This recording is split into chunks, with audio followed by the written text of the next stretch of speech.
How do you edit a scanned PDF document on the iPhone? Let me guide you through it and show you the options that we have available. If it's your first time here on Foxtecc, most definitely subscribe so you never miss anything important.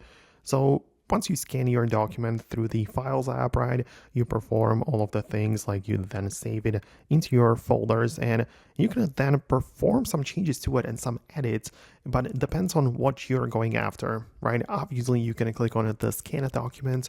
It will likely open up through the preview app. As you can see, this is what it looks like. And in this preview app, you can perform some edits to the document in the sense of, for example, adding the markup, right? Like drawing on it or adding signature or filling out forms with the button right here. So you can literally just tap on a plus and, add a text form box. Like you can add some text to it. This is ideal for adding signatures and stuff like that. So it depends on what you need in terms of the editing. But if it's something like very simple, then you can use these features right here. But if you need a little bit more, like perhaps you want to change and edit the existing text of that PDF, well, for that you're going to be needing a different app. So you can go to the App Store and check out something like the PDF Editor or Adobe Acrobat and so many other apps which let you edit and do some things to your PDFs.